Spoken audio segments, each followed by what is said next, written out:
Shalom bien-aimés, je vous salue dans le puissant nom de Jésus-Christ de Nazareth. Vous êtes avec votre serviteur, le modérateur David Abraham.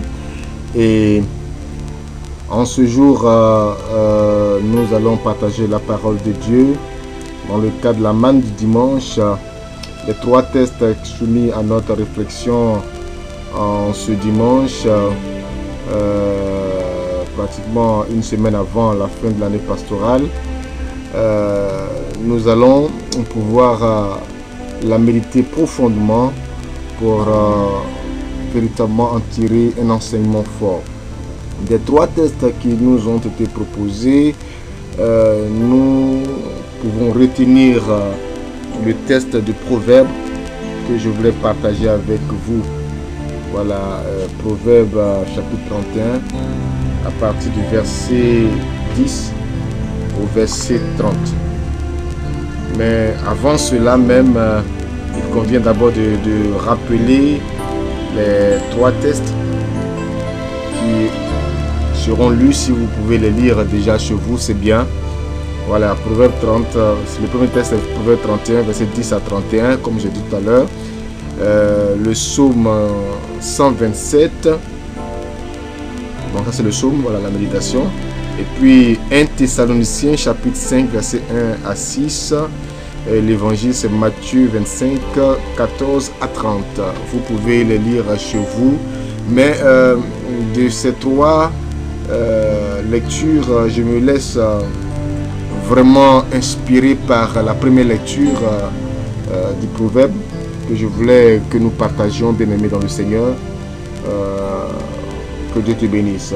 Tu vas prendre ta Bible, j'aime la mienne dans la version de Jérusalem, et je lis ce qui est écrit. Une maîtresse femme qui la trouvera, elle a bien plus de prix que les perles. Elle se confie, en elle se confie son mari. Elle ne manque pas d'en tirer profit. Elle fait son bonheur et non son malheur. Tous les jours de sa vie, elle cherche laine et lait et travaille d'une main allègre. Elle est pareille à des vaisseaux marchands. De loin, elle amène ses vivres. Il fait encore nuit qu'elle se lève, distribuant à sa maisonnée la pitance et des ordres à ses servantes. A-t-elle en vue un champ, elle l'acquiert. Du produit de ses mains, elle plante une vigne. Elle ceint vigoureusement ses reins et déploie la force de son bras. Elle sait que ses affaires vont bien. De la nuit, la lampe ne s'éteint. Elle met la main à la quenouille. Ses doigts prennent le fuseau. Elle étend les mains vers le pauvre. Elle tend les bras aux malheureux. Elle ne redoute pas la neige pour sa maison, car toute sa maisonnée porte double vêtement. Elle se fait des couvertures de lin et de pourpre. Elle se fait des couvertures de lin et de pourpre est son vêtement. Aux portes de la ville, son mari est connu. Il siège parmi les anciens du pays. Elle tisse des étoffes et les vend. Aux marchands, elle livre une ceinture. Force et dignité forment son vêtement. Elle rit au jour à venir.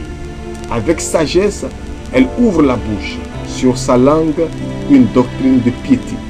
De sa maisonnée, elle surveille le va-et-vient. Elle ne mange pas le pain de l'oisiveté. Ses fils se lèvent pour la proclamer bienheureuse. Son mari pour faire son éloge. Nombre de femmes ont accompli des exploits, mais toi, tu les as surpassées toutes. Tromperie que la grâce, vanité, la beauté.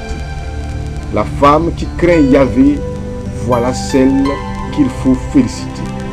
Accordez-lui une part de produit de ses mains et qu'au porte ses œuvres fassent son éloge. Bien-aimés dans le Seigneur, voici le test que Dieu nous donne aujourd'hui. Nous allons baisser la tête et nous allons prier pour confier ce moment de partage à notre Dieu. Seigneur, notre Dieu, Père, nous te bénissons. Nous te rendons grâce. Merci pour ce moment que tu nous donnes pour ce frère, cette sœur qui écoute cet enseignement. Que ta grâce et ta bonté, Papa, soient sur leur vie et donne-leur de pouvoir écouter cet enseignement avec l'oreille spirituelle qui aiguise, Seigneur, au Dieu Tout-Puissant. Père, c'est cette grande bénédiction qui va descendre sur leur vie afin que Dieu, Père, la grâce coule en abondance sur chacun d'entre nous. Père, que ton nom soit béni au nom de Jésus-Christ. Amen. Alors, bien-aimés dans le Seigneur, comme je l'ai dit d'entrée, ce test, je ne l'ai pas choisi comme cela. Ce sont les tests qui sont proposés par l'Église chaque dimanche que nous partageons. Après avoir lu les 3 tests, j'ai ressenti au fond de moi que nous puissions partager le premier test. Pourquoi? Parce que ce test est riche en enseignement et en bénédiction. Je l'ai intitulé « Louange à la femme qui craint Dieu ». Louange à la femme qui craint Dieu. Dans ce passage, l'auteur sacré loue la femme. Mais je vais te dire, ce n'est pas toutes les femmes qui louent. Il a été bien précis. Il a parlé de la femme qui craint Dieu. Proverbe 18, verset 22 dit que celui qui a rencontré une femme a rencontré le bonheur. Mais plus loin, dans le Proverbe 19, le même auteur va dire que on peut recevoir maison, argent, or, bénédiction de toutes parts de la part de Dieu, de la part des parents. On peut recevoir toute forme de bénédiction de la part des hommes. Mais une femme vertueuse est un don de Dieu. Donc ici, lorsque ce même auteur, dans le chapitre 18, parle de celui qui a rencontré la femme, a rencontré le bonheur, quand il identifie la femme au bonheur, il ne parle pas de toutes les femmes.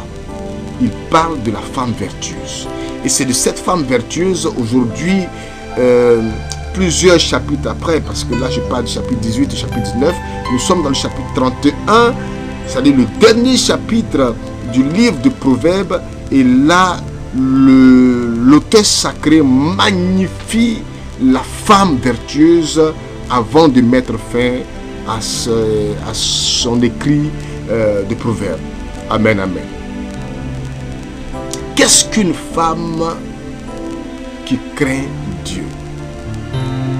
Comment reconnaître une femme qui craint Dieu? Oh.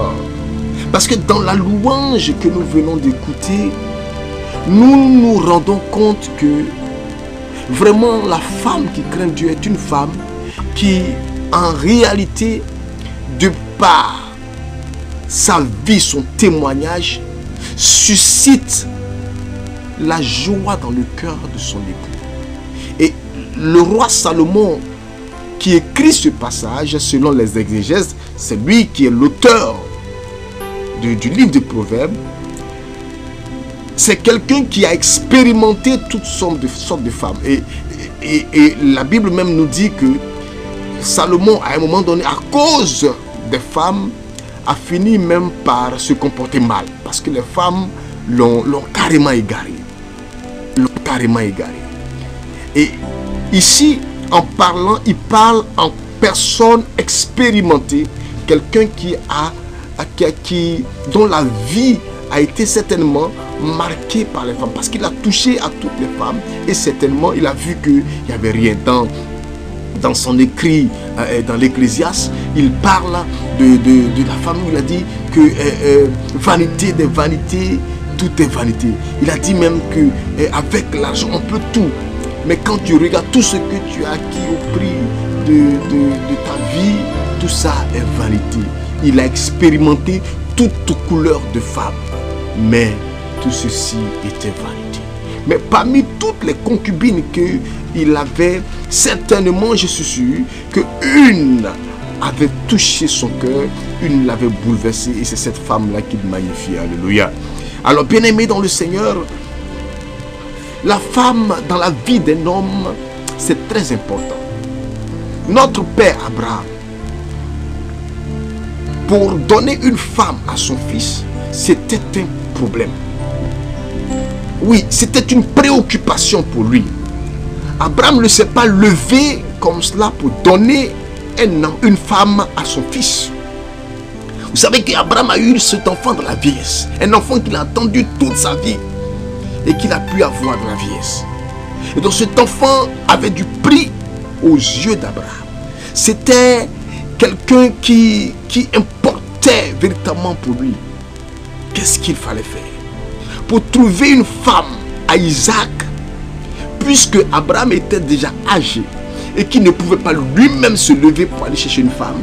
Il était obligé d'envoyer Eliezer, qui est son serviteur. Mais avant que Eliezer ne parte, il a fait jurer Eliezer de ne pas lui envoyer une femme qui ne répond pas à lui ses critères. Il a donné des critères à Eliezer afin que Eliezer puisse lui ramener une femme qui répond scrupuleusement à ses critères. Et donc quand il fait jurer Eliezer, ça veut dire que ce choix était primordial dans la vie d'Abraham. Eliezer a juré, il est parti, il est revenu avec la femme de l'homme de Dieu Isaac. Amen, amen. Bien-aimés dans le Seigneur, cela nous interpelle aujourd'hui. Chacun de nous doit se dire que aujourd'hui, pour que je puisse me marier, il faut que je choisisse la femme vertueuse. Seigneur, donne-moi la femme vertueuse. Parce que beaucoup de couples aujourd'hui sont en souffrance. Beaucoup de couples sont en souffrance.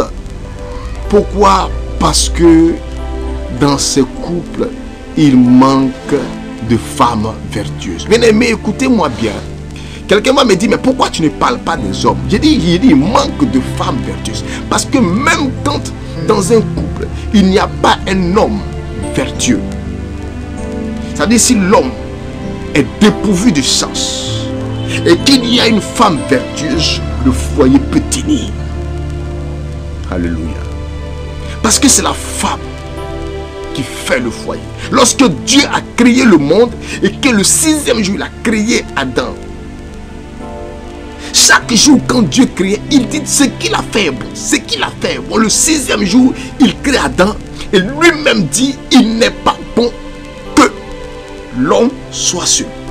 Tout ce que Dieu a fait est bon, sauf lorsque Adam était seul, ce n'était pas bon.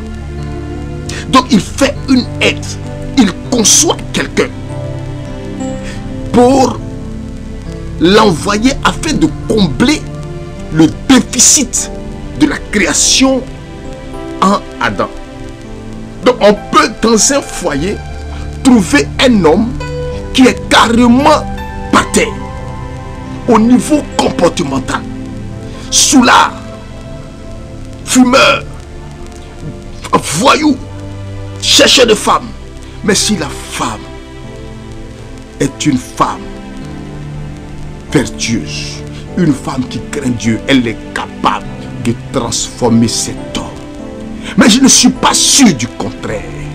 Je ne suis pas sûr du contraire. C'est pourquoi aujourd'hui l'auteur sacré nous amène à pouvoir magnifier la femme. Pourquoi? Parce que c'est elle seule qui est capable de changer l'homme. Aucun homme ne peut changer une femme, mais la femme peut changer l'homme. La femme peut transformer la vie d'un homme. Parce que Dieu a mis entre les mains de la femme la vie. Donc, puisque c'est elle qui détient la vie, il lui suffit d'invoquer la vie là où elle manque et elle prend forme. Quand bien même l'homme et la femme conçoivent un enfant, c'est la femme qui porte la grossesse. C'est la femme qui porte les douleurs de l'enfantement. C'est la femme qui donne la vie. Et quand il y a des incidents c'est la femme qui meurt. Ce n'est pas l'homme. On n'a jamais vu un homme mourir pendant que sa femme était en train d'enfanter et lié véritablement cette mort, même si le monsieur est mort pendant que sa femme était à la maternité, c'est pas parce que sa femme était à la maternité qu'il est mort. Non, non, non. Mais la femme peut mourir parce qu'elle tombe la vie. Donc, bien-aimé dans le Seigneur, aujourd'hui, je parle à la femme. Et je parle de la femme. Parce que le Seigneur a donné cette révélation aux sages.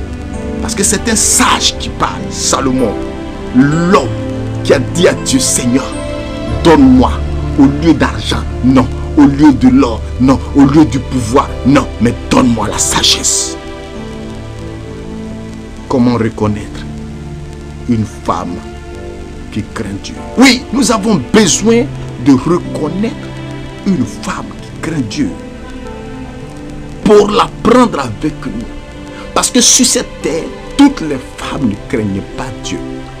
Regardez simplement, vous allez voir qu'il y en a, et malheureusement c'est la majorité, elles sont totalement par terre.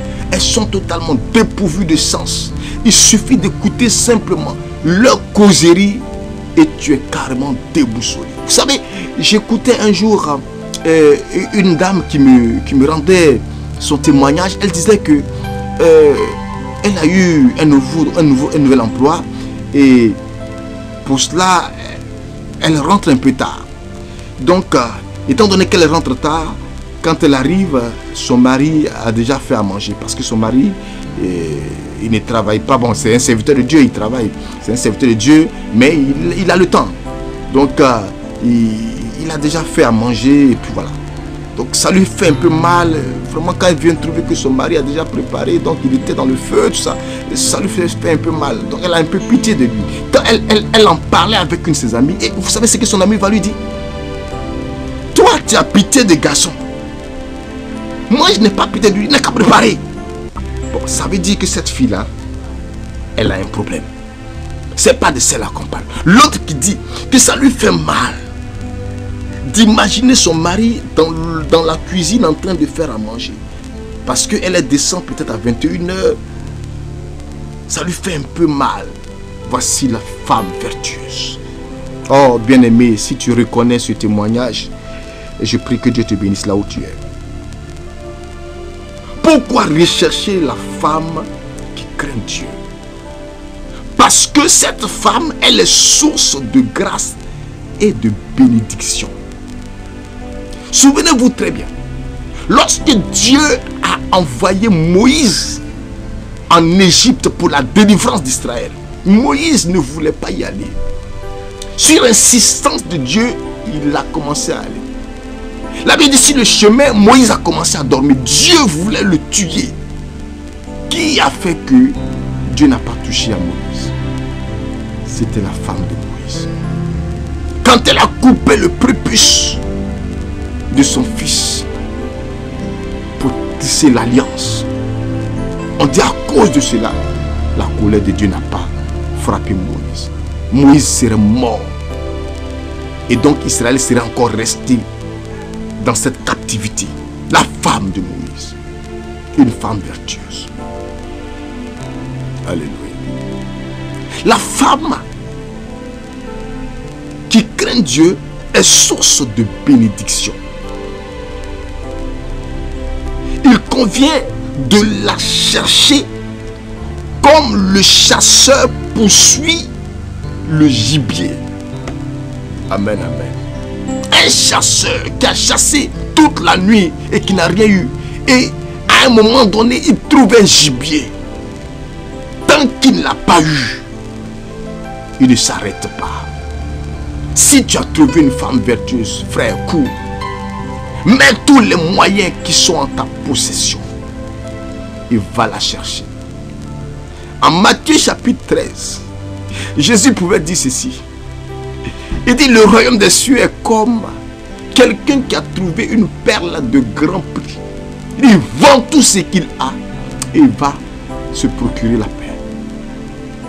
La femme vertueuse est une perle de grand prix. C'est pourquoi l'auteur a commencé par dire que elle a plus de valeur que les perles. C'est-à-dire les matières précieuses. La femme vertueuse a plus de valeur que l'argent. Cette femme-là, tu auras l'argent. Mais si tu prends une insensée dans ta vie, quelle que soit la richesse dans laquelle tu es, elle va te mettre par terre. Bien-aimé dans le Seigneur. La femme vertueuse est une femme soumise. Amen, amen. La soumission. Vous savez, beaucoup de femmes ont un problème avec la soumission. Elles refusent d'être soumises. Oh! La Bible dit, Dieu a créé Ève et l'a envoyée vers. Donc le chef de la famille, c'est l'homme. Oh!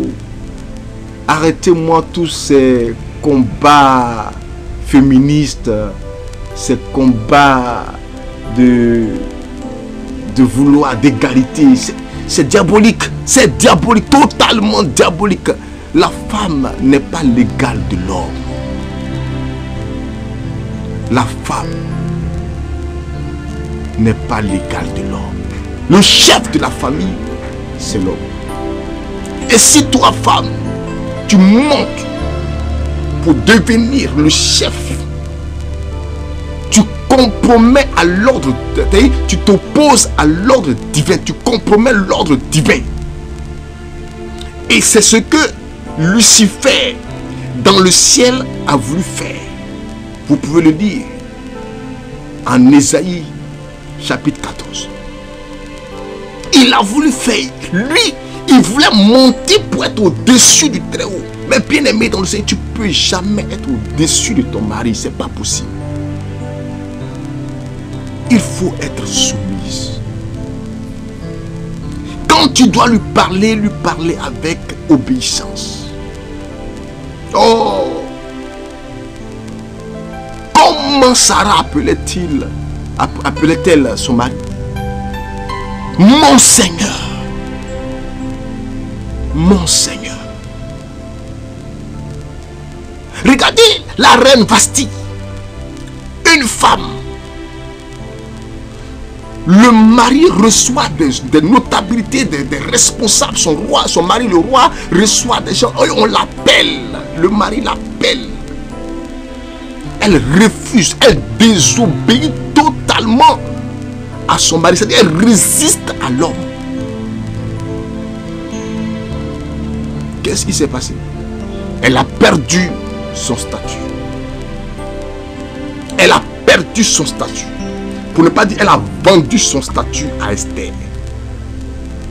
Son orgueil l'a mené à brader son statut, sa grâce, sa bénédiction de reine à Esther, qui n'était qu'une esclave. Si jamais tu refuses de te soumettre, bien-aimé, ton statut, tu vas le vendre à vil prix. Et tu vas perdre ta bénédiction. Parce que Marie pouvait dire, il a jeté son regard sur la bassesse de sa servante. C'est dans la bassesse que Dieu bénit. Soumets-toi. La femme vertueuse, son intérêt réside dans le bonheur de son époux. Oui, frère, sœur, je parle à tout le monde, aux hommes comme aux femmes, aux hommes, pour ouvrir les yeux, pour savoir avec qui ils veulent marcher, aux femmes, pour qu'elles puissent essayer de faire un travail sur elles-mêmes. Faites un travail sur vous-même. Tant que le bonheur de ton époux ne passera pas avant le tien, dans ton cœur, dans ta vision, tu ne rentres pas dans la vision de Dieu et beaucoup de choses ne marcheront pas. La femme vertueuse, elle pense plus comment son mari va être. Pourquoi Tout à l'heure, on a lu, on dit, cette femme-là, son mari, aux portes de la ville, est reconnu. C'est-à-dire, tellement elle en prend soin, tellement elle lui accorde de la délicatesse. Quand il s'habille, elle regarde, est-ce qu'il est bien habillé? Est-ce qu'il a bien mangé? Est-ce qu'il est rassasié? Est-ce qu'il est en paix? Si tout ceci est demi dans votre relation, cela va se refléter dans tous les compartiments de sa vie. Et la faveur de Dieu va couler sur lui et elle va descendre sur toi. Parce que ce que disait le prophète Isaïe, il dit l'huile qui coule sur la tête d'Aaron descend dans sa barbe et dans la barbe d'Aaron. Alléluia. L'huile qui coule sur la tête d'Aaron coule dans sa barbe. Donc, si tu penses à la tête, tu recevras dans la barbe. Parce que toi, la femme, tu es dans la barbe. Et l'homme, il est la tête. Alors déverse l'huile sur la tête et elle coulera jusque dans la barbe. Mais si tu penses seulement à la barbe ne sera même pas bien trempée et la tête n'aura rien et le foyer sera maudit, il sera dépourvu de tout. Il n'aura pas de grâce. La faveur ne coulera pas. La femme vertueuse est une personne qui cache la nudité de son époux. On n'est pas parfait. C'est pourquoi j'ai dit tout à l'heure qu'on peut trouver dans un foyer un homme totalement insensé, inconscient. Mais s'il y a une femme vertueuse, le foyer peut tenir. Et même le foyer peut se relever. Le foyer peut se relever. Amen, amen. Mais la femme ne doit pas se promener de maison en maison pour raconter aux gens ce que son mari fait. Pour raconter aux gens ce que son mari est. Il boit, il fume, il cherche femme et puis... Mais c'est pour ça que tu es venu. Il faut chercher à arranger ça. Si tu n'arrives pas à arranger ça, c'est que tu n'as rien compris. Tu ne dois pas l'exposer. Parce que exposer ton époux, c'est exposer toi-même. C'est exposer toi-même. Il ne faut pas exposer ton époux. Parce que vous êtes un. Les deux ne feront plus qu'un. Ils ne seront plus deux, mais ils seront un. Si vous êtes un et que tu l'exposes, tu t'exposes toi-même, bien-aimé. La femme vertueuse est une personne qui cache la nudité de son époux. Devant ses yeux, les défauts de son époux sont des qualités. Aïe, aïe, aïe, aïe. Mighty Jesus. Vous savez, j'ai écouté un jour un couple. Dans ce couple-là, je connaissais bien la femme, mais je ne connaissais pas l'homme. Donc lui, je le découvrais. Et je lui ai posé la question de savoir, mais attends, mon frère, tu aimes ma fille? Il me dit oui. Mais qu'est-ce qui te plaît en elle? Il a dit beaucoup de choses. Oui, elle est bien, elle est gentille. Ok, d'accord. Et je lui ai demandé, qu'est-ce qui ne te plaît pas en elle? Parce que c'est ça même qui est plus intéressant. Qu'est-ce qui ne te plaît pas en elle? Il me dit que...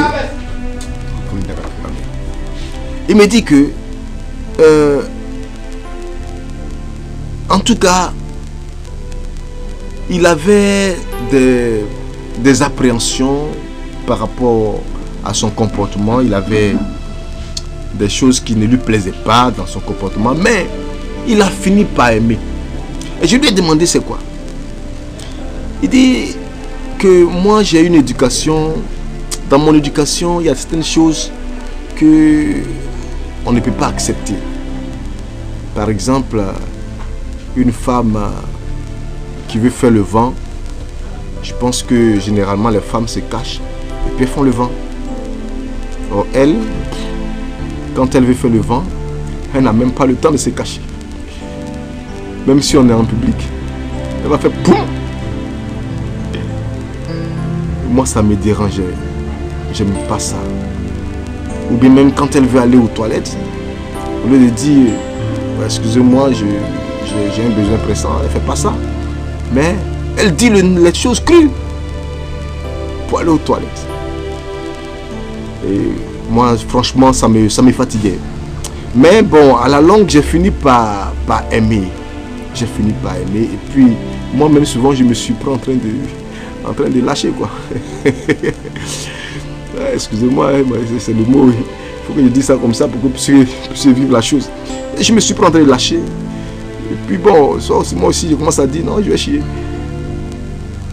Alors, j'ai dit, mais ça m'a tellement plu ce témoignage de ce frère. Et après, quand je me suis retrouvé avec la fille à deux, je lui ai dit, cet homme, il est vraiment prêt pour toi. Il est l'homme qui veut véritablement ton bonheur. Parce que regarde, quelque chose qu'il n'aimait pas, il a fini par l'aimer. Il a fini par l'aimer. Mais en réalité, c'est pas parce qu'il va le faire comme toi tu le fais, mais en fait, en venant à ton niveau, il va t'aider à pouvoir changer ce caractère, parce que ce n'est pas bien aussi. Donc, par exemple, devant les yeux d'une femme vertueuse, son époux, ses défauts doivent être des qualités. Par exemple, un homme qui ronfle, tu dois avec lui ronfler. Tu ne peux pas dormir. C'est difficile. En tout cas, moi je ronfle beaucoup. Hein. Ah ouais, je ronfle très fort. Le monsieur ronfle tellement. Tu ne peux pas dormir. Mais si tu t'énerves, tu ne peux rien faire passer. Quand on ronfle, on est endormi. Donc on est inconscient. On ne fait pas exprès de ronfler. Tu ne peux pas dire qu'arrête de ronfler. Non, non, tu n'as rien dit. Parce qu'il n'est pas conscient de ce qu'il fait. Mais tu dois prendre ça comme une qualité. Peut-être pour chercher à l'améliorer. Ça doit te faire du bien d'abord même. C'est-à-dire son ronflement mais doit te faire du bien. Il y a des choses que tu peux arranger, il y a des choses que tu peux arranger. Le ronflement, je ne sais pas comment tu as arrangé ça. Mais là, il va ronfler. Donc tu es obligé de supporter ça, tu dois l'accepter. Le jour il n'a pas ronflé, tu dis, chérie, tu n'as pas ronflé aujourd'hui, c'est comme ça. Ça doit te faire plaisir. Son ronflement doit l'aimer. Si c'est un sous-là, il boit. Bien aimé dans le Seigneur, il ne faut pas vraiment l'humilier devant les gens. T'es un sous-là, non, non, non. Mais tu dois chercher à apprécier ça. Peut-être c'est un fumeur. Comme ce témoignage de ce couple où le monsieur il fume. La femme n'aime pas ça. Au début elle a parlé mais ça ne change pas. Bon, elle lui a dit bon d'accord. Maintenant, voilà ce qu'on va faire. C'est moi qui achète les cigarettes. Et c'est elle qui achète les cigarettes maintenant. Et puis elle avait commencé à réglementer sa consommation de cigarettes. Donc elle a diminué, mais elle lui donnait, elle dit, quand on finit de manger, elle sait que son mari, quand il finit de manger, il doit fumer. Donc quand il finit de manger, elle lui donne sa cigarette, il fume, et il n'y a pas eu de palabre. Ils sont restés dans ce foyer, ils étaient vraiment bien. Parce que la femme, là, quand tu vois ses défauts, pourquoi les défauts doivent être des qualités? Par exemple, un homme qui est infidèle, c'est un défaut. Mais il faudrait que la femme trouve là une opportunité pour faire valoir ses potentialités à parfaire son mari. C'est qu'il a des problèmes. Un homme qui est infidèle, il a une femme et puis il est infidèle. C'est qu'il a un problème. Il y a quelque chose qui ne va pas dans sa vie. Il faut chercher à découvrir, à diagnostiquer ce mal et à le parfaire. Alléluia. La femme vertueuse ne marche pas avec des femmes insensées qui n'ont à la bouche que médire leur conjoint. À partir du moment, comme le témoignage que j'ai donné tout à l'heure, celle qui disait à sa copine, mais toi tu as pitié des hommes. Mais une femme comme ça, tu ne marches plus avec elle. Et je lui ai dit, mais tu ne marches plus avec elle. Parce que même si tu veux je sais que tu es bonne, mais on dit toujours que les mauvaises compagnies corrompent les bonnes mœurs. Je ne sais pas pourquoi c'est comme ça, mais c'est difficile de pouvoir que les bonnes mœurs corrompent les mauvaises compagnies. C'est pas. Les bonnes mœurs n'arrivent jamais à transformer quelqu'un de mauvais. Il y a des cas vraiment isolés qui existent, mais vraiment en général, c'est les mauvaises attitudes là qui ont un impact sur les bonnes attitudes, qui transforment les bonnes attitudes. Donc tu marches avec quelqu'un comme ça, la personne finira par détruire ton foyer. Et tu ne fais pas attention, demain même c'est elle-même qui va venir s'asseoir dans ton foyer. Amen. Ne marche pas avec elle. De la bouche de la femme vertueuse doit sortir, ou bien sortent, des paroles de sagesse. Des paroles de sagesse. C'est pourquoi souvent il y a des hommes, quand on leur dit, on leur pose un problème et qu'ils n'ont pas de solution, ils disent bon, allons-y, demain on verra, car la nuit porte conseil. Bien aimé dans le Seigneur, je n'ai jamais vu une nuit parler.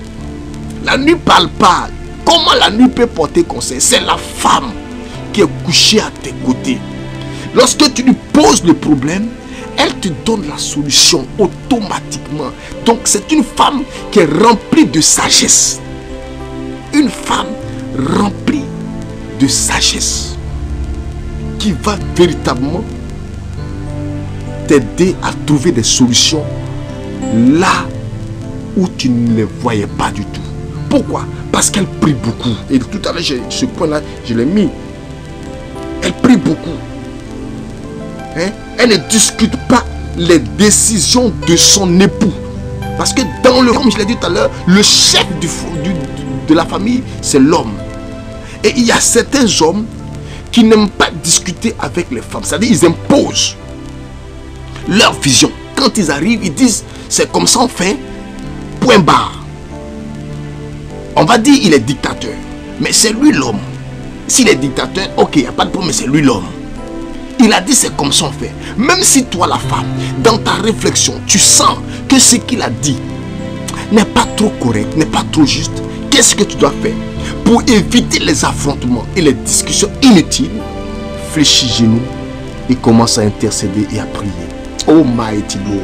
Peut-être tu ne crois pas trop à la puissance de la prière, mais il veut dire que l'onction spirituelle, la vie spirituelle d'un foyer est mise entre les mains de la femme. Donc une femme dans le foyer, dans ce genre de cas où tu sais que la décision prise par ton mari n'est pas bonne et que tu te mets à genoux, tu commences à prier, le Seigneur fait quelque chose, mais dans tous les cas tu obéis à sa décision. Amen. Mais tu vas te rendre compte que si vraiment tu as raison, que sa décision n'est pas bonne, Dieu va la changer. Il va venir sur toi, ta volonté, ta proposition. Parce que toi, tu fais des propositions, lui décide. Il viendra sur ta proposition et tu auras gagné. Mais ce n'est pas en se bagarrant. Amen. Donc, je finis par dire que ce que je disais tout à l'heure, que la destinée spirituelle d'un foyer se trouve aux mains de la femme. C'est la femme qui conduit un foyer spirituellement. Même quand ton mari est un homme de Dieu, quand ton mari est un homme de Dieu, il ne peut pas gérer la vie spirituelle du couple. C'est ça, il faudrait que tu le saches. Il ne peut pas gérer la vie spirituelle du couple. Celui qui gère la vie spirituelle du couple, c'est l'épouse que tu es. C'est toi qui dois gérer la vie spirituelle du couple. Je me rappelle très bien que un jour je suis allé prier chez un homme de Dieu. Sa femme m'a appelé parce qu'elle avait un problème, ça n'allait pas. Elle a demandé à son mari de prier pour elle. Son mari, il l'envoie ici, et il ne venait pas. Donc quand je suis allé, j'ai prié pour elle. Elle disait non, mais il ne s'occupe même pas de moi. Quand c'est les autres, les autres l'appellent et courent. Mais moi, pour moi, là, il ne veut pas faire. Mais c'est comme ça. C'est comme ça. Donc, le côté spirituel de la famille, des enfants, tu t'en charges. Tu gères là, tu pries. Oh, aujourd'hui, on a vu des femmes, une fois qu'elles sont mariées, elles ne vont même plus à l'église. Elles ne vont même plus à l'église pour dire prier. Prier même, c'est trop dur. Alléluia. Vraiment, je prie que Dieu te bénisse. Sois une femme de vertu, une femme de grâce. Bien-aimé, toi qui es un homme, tu as écouté cet enseignement. Peut-être que tu es en cheminement. Essaie de voir si tu as des choses qui ne sont pas claires dans ton esprit. Fais un recul afin de mieux sauter. Que le Seigneur te bénisse. Shalom. Pour toutes les personnes qui voulaient nous contacter, vous pouvez nous contacter au 225 00225 0505 54 49. Je répète, 00225 0505 54 49. Vous pouvez nous joindre aussi sur Facebook, modérateur David Abraham. Voilà, modérateur David Abraham sur Facebook, notre page Facebook. Voilà, nous serons là pour vous. Que le Seigneur vous bénisse. Amen.